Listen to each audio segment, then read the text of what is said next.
ഞാൻ പഞ്ചാബിൽ നിൽക്കെ ഒരു സമയത്ത് പെട്ടെന്ന് ഒരു ഇടുക്കിക്കാരൻ്റെ ചേട്ടൻ്റെ 27 ലക്ഷം രൂപ കടബാധ്യത നീങ്ങിയ ഒരു സാക്ഷ്യം എനിക്ക് കാണാനിടയായി. ആ സാക്ഷ്യം കണ്ടതോടുകൂടി തന്നെ എനിക്ക് എങ്ങനെയെങ്കിലും കൃപാസനത്തിൽ വരണമെന്നൊരു തോന്നുകയും ഞാൻ ജനുവരി മാസം 9-ാം തീയതി കൃപാസനത്തിൽ വരികയും ഉടമ്പടി എടുക്കുകയും ചെയ്തു. ഉടമ്പടി എടുത്ത് ഏകദേശം 10 ദിവസം കഴിഞ്ഞു. ഞാൻ രാവിലെയും വൈകിട്ടും കറക്റ്റായി പ്രാർത്ഥനകൾ ചെയ്യുകയും 10ാമത്തെ ദിവസം രാവിലെ പ്രത്യക്ഷീകരണ പ്രാർത്ഥന ചൊല്ലിക്കൊണ്ടിരിക്കുന്ന സമയത്ത് എനിക്ക് പെട്ടെന്ന് മനസ്സിലൊരു തോന്നൽ തോന്നി. നിനക്ക് വീട്ടിലോട്ട് എതിലെയാണ് വഴി വേണ്ടത്, ആ വഴിയിൽ വിശ്വാസ പ്രമാണം ചൊല്ലിക്കൊണ്ട് നീ ഉപ്പ് വിതറുക.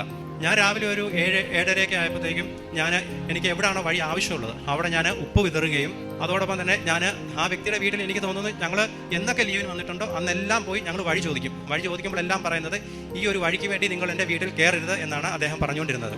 ഞാൻ ഒരു സാക്ഷ്യത്തിൽ കേട്ടാണ് അമ്മയുടെ കാശുരൂപം കയ്യിൽ പിടിച്ചാൽ അത് ആയുധവും കഴുത്തിലിട്ടാൽ അത് ആഭരണവും എന്ന്. ആ ഒരു സാക്ഷ്യം എന്നെ ഒരുപാട് സ്പർശിച്ചു. ഞാൻ അമ്മയുടെ ഉടമ്പടി കാശുരൂപം എൻ്റെ കൈകളിൽ ഏന്തി ഞാൻ ആ വീട്ടിൽ ചെന്ന് അദ്ദേഹത്തിനോട് ചോദിച്ചു, എനിക്കൊരു വഴി വേണം. അപ്പോൾ അദ്ദേഹം എന്നോട് പറഞ്ഞത്, ഞാൻ നിനക്ക് വഴി തരാം, എന്തിനാണ് നമ്മൾ തമ്മിൽ വൈരാഗ്യം എന്ന്. അപ്പോൾ അദ്ദേഹം പറഞ്ഞ വഴി എന്ന് വെച്ച് കഴിഞ്ഞാൽ എൻ്റെ തോടിൻ്റെ സൈഡിൽ കൂടെ വഴി തരാം എന്നാണ് പറഞ്ഞത്. അപ്പോൾ ആ തോടിൻ്റെ സൈഡിൽ കൂടെ വഴി തന്നു കഴിഞ്ഞാൽ ഞാൻ ആ തോട് കെട്ടുന്നതിന് എനിക്ക് തോന്നുന്നു കുറഞ്ഞത് 6 ലക്ഷത്തി മേളിലായിട്ട് എനിക്കൊരു എമൗണ്ട് ആവും. അത് കൂടാതെ വഴിയുടെ എമൗണ്ട് അവർ പറഞ്ഞത് 20 ലക്ഷം രൂപയാണ്.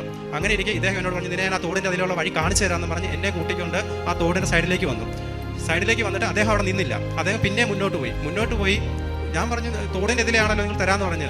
പക്ഷേ അദ്ദേഹം അവിടെ നിൽക്കാതെ ഞാൻ എവിടെയാണോ ഉപ്പിട്ടത് അവിടെ വന്നിട്ട് പറഞ്ഞു, ഞാൻ നിനക്ക് ഇതിലേ വഴി തരാമെന്ന്. അത് വലിയൊരു അത്ഭുതമായിരുന്നു ഞങ്ങൾക്ക്. വഴി 40 വർഷമായിട്ട് ഞങ്ങൾക്ക് വഴിയില്ലായിരുന്നു. ഉടമ്പടി എടുത്ത് ഫസ്റ്റ് ഉടമ്പടിയിൽ 10ാമത്തെ ദിവസമാണ് എനിക്കിത് സംഭവിക്കുന്നത്. എനിക്ക് തോന്നുന്നു മാതാവ് എന്നെ ആ ഉടമ്പടിയിൽ ഉറപ്പിച്ച് നിർത്താൻ വേണ്ടിയാണ് ഈ ആദ്യത്തെ ഇത് എനിക്ക് തന്നത്.